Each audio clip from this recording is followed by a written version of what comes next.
Hi, this is Bob Sorrentino from Italian Roots and Genealogy. I'm here today with Diana Giovinazzo, Mhm. and she is the author of The Woman in Red, which I found to be a fascinating book, being a history buff. So thanks, Diana. Thanks for being here. Thank you so much for having me. It's such a pleasure.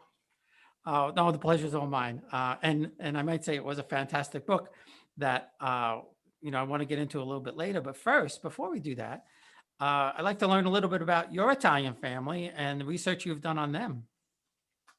Okay. Yeah, my family, it's been years in the making for the research on my family. I've always been fascinated by this story, and there really wasn't, we're from Sicily and Calabria. And so the Calabrian side, there really wasn't much there to go on. My grandmother's side of the family, she had just this really fascinating story where she came over. She had family, like it seemed like the whole family came over from Sicily. It was that kind of they kind of had this chain where if one person came, they kind of came in like clusters or clans. Right. Is Yeah. the way it kind of ended up happening, and that's what happened with her family. But with her, she was raised by her father, and her father used to take her over to this grave and say, "This is your mom." And she died in childbirth with your little brother or what have you. And then come to find out, after he died of cancer when she was 13. And this other woman shows up, and she's like, "Oh yeah, that woman at the grave, that's actually your aunt. I'm your real mother." Wow. And so her story's always been fascinating for me, and wanting to know more about that history. And then also the Giovinazzo side that comes from Calabria. We didn't really have any other cousins. There was that one, my great grandparents who came here, but there wasn't anybody beyond that we really knew. They all stem from them. And so I found that really interesting and kind of weird, because a lot of times, groups of families will come. And so I started digging into them and their story of um, why they came here, and finding things like my great grandfather's World War I draft card, and that my great grandmother was listed as an enemy alien during World War II. Yeah. This I little 5'5" grandma was listed as an enemy alien. I kept wondering, is she going to like bat the army over the head with her rolling pin? I don't know. And so it was that research into my family, and the how they came here kind of turned into, well, why what was pushing them towards leaving Italy, what was going on in Italy at the time. My educational background is in sociology and anthropology, and so I started asking those questions. And I was having a discussion with my dad, which he does not remember this discussion at all, by the way. We always laugh about it because he's like, "I nag you kids about everything all the time, and nobody listens. You're like the first one who listened to me." And he told me about Garibaldi. And he was like, "You should look into the history of Giuseppe Garibaldi. And I really think you'd like his wife, Anita." And I was like, "Well, okay, I'll check them out." And from the moment I first read her biography, I was just enthralled and just taken by Italian history of the unification and what was going on with them, that ended up leading me down this road of historical fiction. Yeah, no, that's a great story. That's almost like a movie. Um, and it's similarly with my dad's mom. I had no idea that I had any Calabrian roots at all. Hmm. I knew Naples, um, and what prompted me on my starting this probably about 12 years ago. My grandmother had brought back her father's, I call it a calling card. It's about the size of an index card. And on it, it says Hmm. Nicola Piomalo, uh, and from the Dukes of Capricotta, of course, in Italian. And it's got the little crest on it and all of that. And mom always told me that my grandmother's father was a duke or a count or some sort. But I never really knew. And she died when I was about 10 or 12, and I never thought to ask.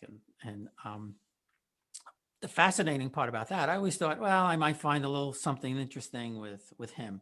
Um, the very first thing that popped up when I Googled his name was an Angel Fire record that had the history of the Crotchelo family, and all the descendants listed down, right?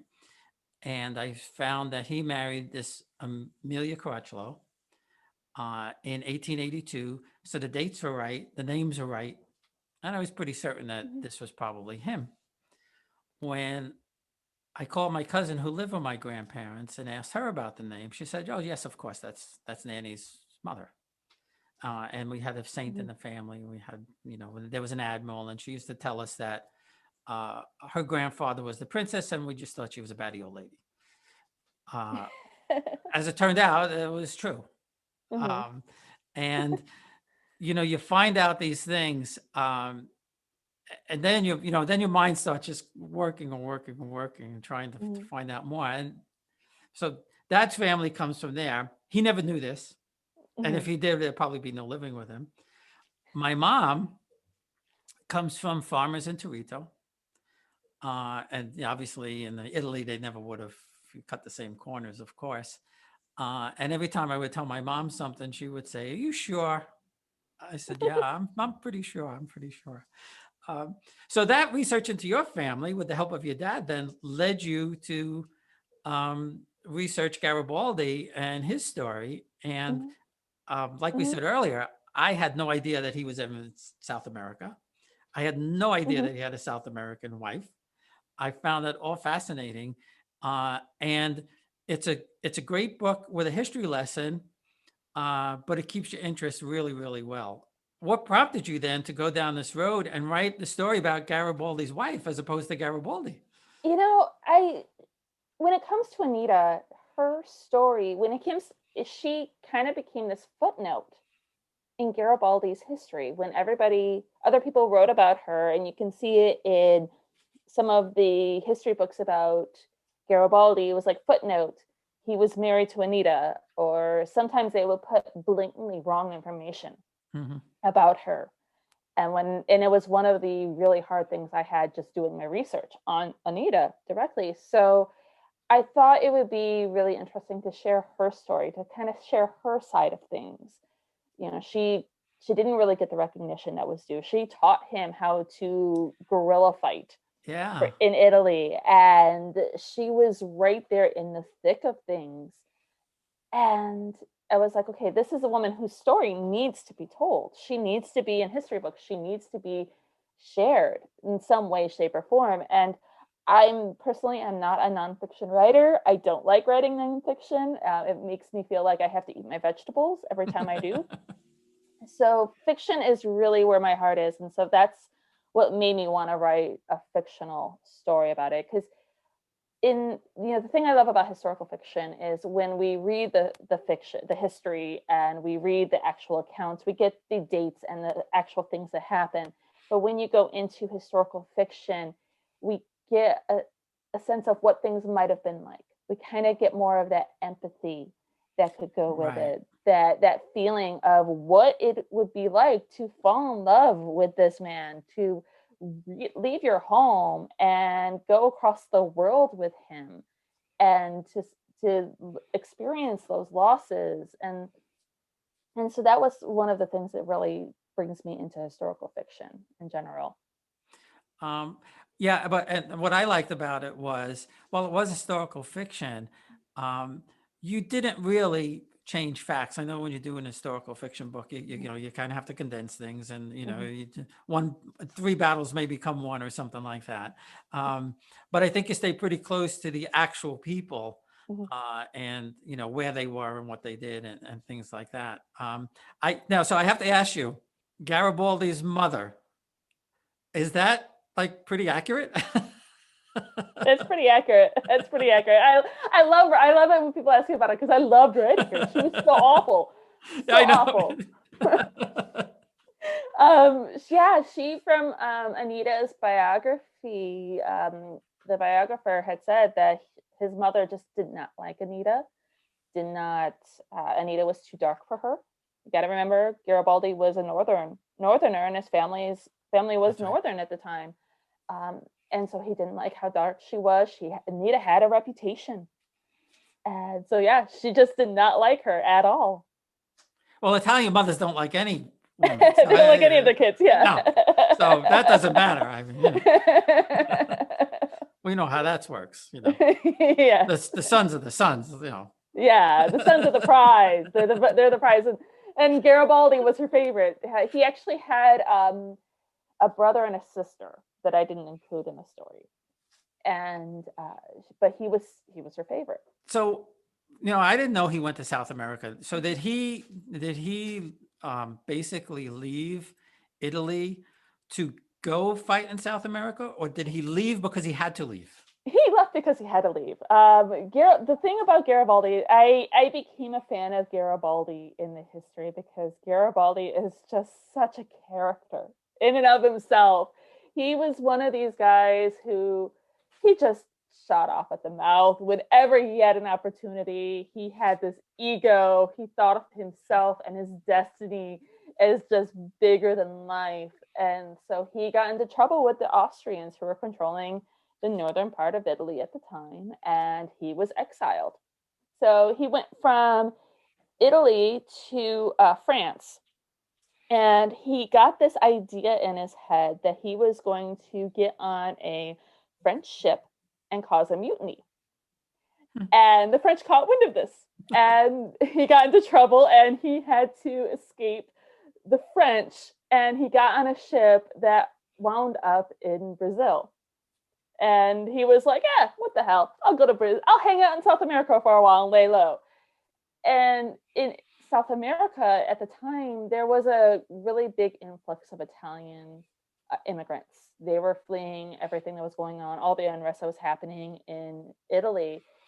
And so in Brazil, they had a huge number of Italians, especially in Rio de Janeiro. And that's where he met Luigi Rossetti, and they became best friends. And even in the beginning, like Garibaldi was going under the pseudonym of Pane was his last name. And Rossetti's like, there's something odd about him.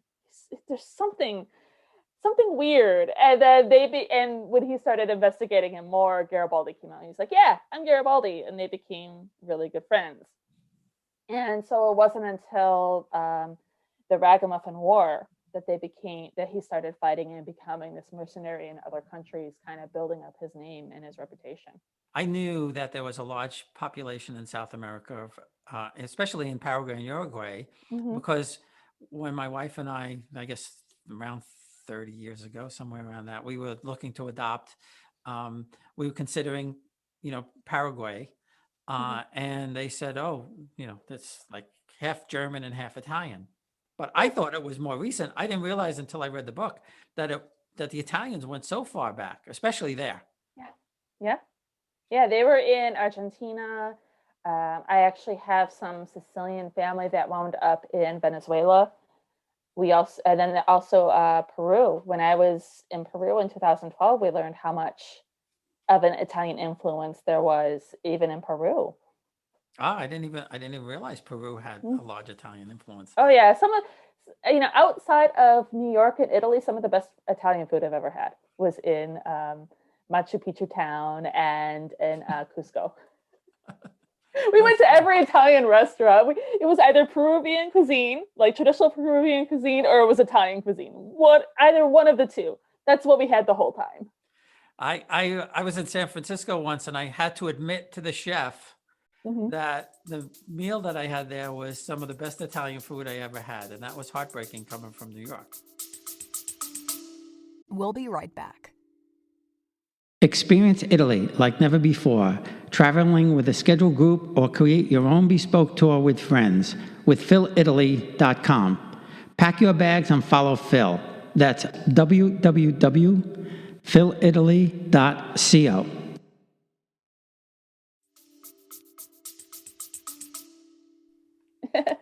I'm originally from New York as well, and I can say San Francisco has great Italian food.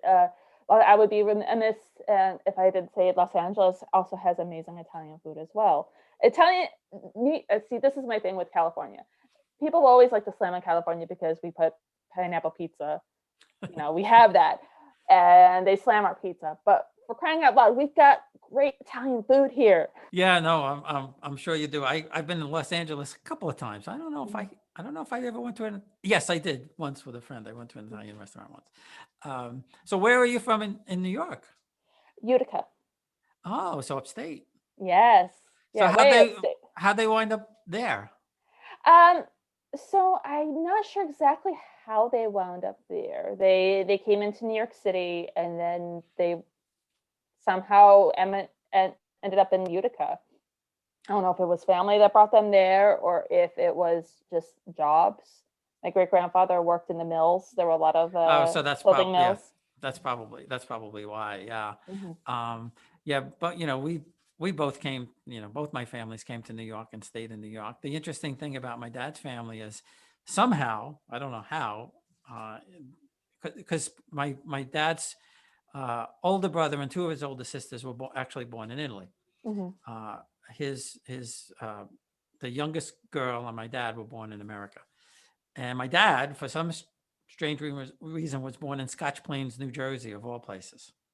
Hmm. And I have no idea. Nobody really knows why they were there, how they got there. All I know is that they were there through the 20s. And that's, I think, from what I gather from my cousin, they lost a lot of money in the crash.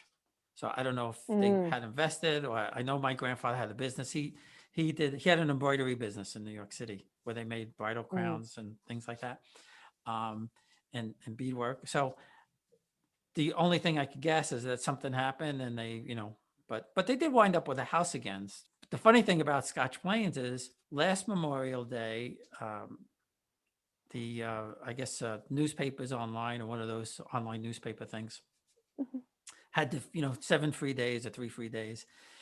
So I said, I'm going to search for newspapers in Scotch Plains, and I found this New Jersey newspaper from 1923, from around when my dad was born until about 1929. There are the craziest little stories about my father's family. They motored to Brooklyn. My dad, on his 6th birthday, his older brother was getting engaged, Mhm. and my dad was dressed as a New Year's baby. And actually, obituaries for my grandfather's mother and my grandmother's father Mhm. were in this newspaper from Scotch Plains in the 1920s. So you never know where you're going to find You something. never know. Yeah, Newspapers, so many people go to ancestry.com. It's like their initial thought is that's yeah, where you go. For me, I found I've had far more luck going outside of ancestry.com to find documents and things. I found, Italy is now opening things up, so we're putting stuff online, so you can find stuff online through Italy, the National Archives, and it's kind of funny because it was the research of my family that brought me to historical fiction, and it's now the skills in historical fiction that are bringing me more information on my family. Because I was talking with a friend who writes Civil War, and we were talking about names and that possible Italian names that they would use back in Civil War. And she was like, well, you could check the National Archives. Take a look at the National Archives and you could see all the stuff in the National Archives. And that's all online. And it was through the National Archives that I found my great grandmother's enemy alien card. And I yeah. had a copy of it sent to me. And I had all this information. And we found the names of the family through that card that were still in Italy, at least at that time during World War II. And how many family members there were that were still back in Italy. FamilySearch.org, which is an organization through the Mormons, they have a lot of information on there, and it's free for people to use. And they were able to get they have the World War II or World War I and World War II draft cards that you can pull up. That they have a connection with them where you can connect to them. Yeah, I've done several interviews with people from FamilySearch.org. And Mm-hmm. and they're great. And to your point, they are a great free resource. And I start steering people there now, because I tell Mm-hmm. them, if you're not sure, and if you're not that interested in finding cousins of that have the same DNA as you, or you don't want to or don't have the means to pay for it yet, or if you're not even sure you want to do this, I tell them start at Family Search. I said, because they have a lot of great records. They're the ones who are filming the Antonati and all of that stuff. And I have a piece on that with the guy who actually does it. And his last name is Cole, and he's got this heavy Italian accent. And it's such a funny story. But they also, one of the things that they do, which is great, is they have a free consultation. Mm-hmm. So you fill out a little form, and they don't necessarily research records for you, although they do find some. But they will point you in the right direction if you have a roadblock or something like that. So if you're researching a name and you can't find something, in my case, I had a roadblock with one of my great grandmothers, Deriso. She's my fifth, I think. And I couldn't find anything else about her. And they came up with the last will and testament of her uncle. And it's like 43 pages long. His name was Gaspari Deriso. And I just had it translated by a good friend in Italy. And this will is fascinating. And this man, what we learned together, this was a guy who, very strong-willed person, who wanted to control his estate generations after he passed away. And he had everything laid out. The church was going to get so much money, and that no one could inherit, although this didn't happen because they changed the laws, but that his will was no one other than someone with the last name Deriso could inherit anything. Interesting. And he left he definitely wanted to leave it to a man, but there were no males at the time. Eventually, there was a male heir who was, that's what this is all about. He was trying to get the estate from my great grandmother, but he left her 100,000 ducati. And I said, well, you know, I don't know, what's that worth, right? Well, I found out that Ducati is $150. So that was an awful lot of money in 1763. Yeah. So, you know, it's you know, for anybody's, you know, researching and wants to know, Family Search is really, really a super organization. And they have so much information out there. And like you said, it's basically all free. Yeah. The one of the persons that I interviewed, Paul Nauta, he's one of the executives there, and somebody came in when his next door neighbor sent in somebody that he knew, told him to take him to lunch. He was a Sicilian guy from Sicily, and when they were talking, Paul mentioned the church and the town that he came from, and this man told him, "I know the church and the priest. If you come to Sicily, I'm going to bring you there." And so he went, and the priest would come and lock them in the room every day. He said, "I don't have the time to stay with you, but if you don't mind being here, I could lock you in." So he locked them in the room with all the records. I'm dying to go back. We've been there once. We were supposed to go last year. I don't know if you've ever been. I'm sure. Yeah, I was. It's been a long time since I've been there. I was actually a teenager, and we went to Naples. And I love Naples. And we were supposed to go last year, just like everybody else apparently. And it was really important for me because Anita's actually buried in Rome. She's buried at the base of her statue in Genicum Hill, and I desperately wanted to be there and be at, you know, pay my respects to her before the book came out, but that just didn't happen. And so we're waiting. We're hoping that things might open up, but by the sounds of it, it doesn't sound like it'll happen until next year. Yeah, that's what I'm thinking too now. I had a whole tour planned with Italy Rooting, who they actually part travel agent, part, I wouldn't say genealogist per se, but she actually tries to bring you back in time. And we were going to go to the Palazzo in Capricota, and I was going to meet 20 cousins that I never knew existed.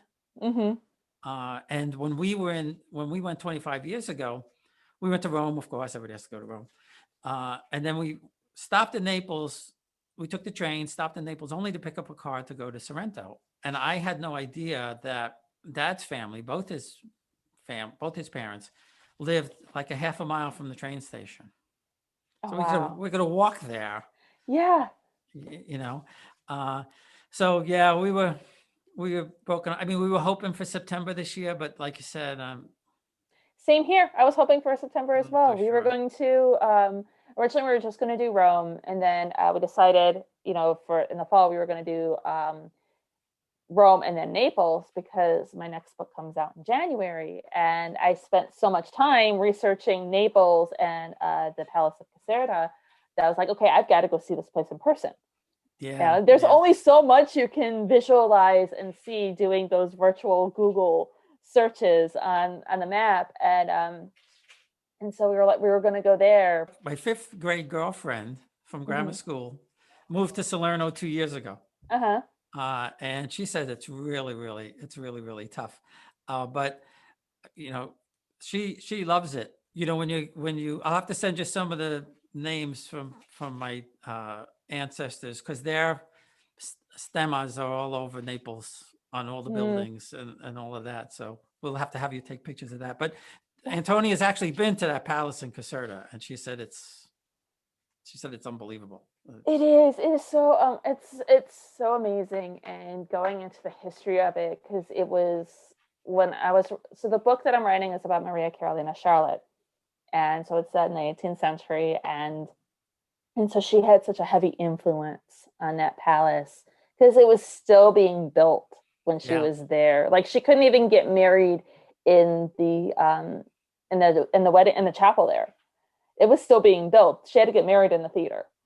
Oh, really? Wow. Yeah, and so that's where she was married, and not all of the statues were there when she was there, so things were still being built and put together, and so it was so much of her that I had to make sure that it was a major part of the story as well. And now I've got to be able to go back there. It was that book, Antoinette's Sister, was my pandemic book. I started writing it during the pandemic, and it got me through the pandemic, I should say. And yeah, now it's like, okay, now I've got to go there. Now I've got to go see all this stuff.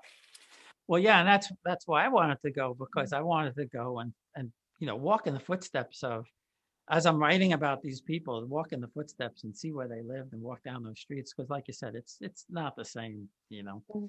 Um, I mean, we lived in England for 2 years, and you go into Westminster, you don't feel Westminster in a picture. You just Mhm. can't imagine what Mhm. it's really like. And the the Hotel Caracciolo in Naples, that was the palazzo from one of my great grandfathers in the 1600s, and it's all been refurbished. So, again, you could go into these places that you actually knew. I mean, I love history anyway, but to actually Mhm. go into some place that you knew that your ancestor was there. It's Yeah. so magical. It's Yeah. it's it's a magical feeling. I can just imagine that, just being there and walking the same footsteps that they might have walked in, even as a history buff, going through ruins and things of that nature, wondering what was going on.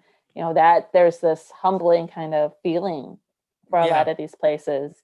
I remember even when I was a teenager going to Pompeii and wandering around the ruins of Pompeii. And mind you, we were obnoxious children, so we were always hanging out around like the ruins and stuff. But it was like these were people's houses at one time. How and it's humbling to think that they're still that they were aren't there anymore, but there was something there, and now you're standing where they could have stood.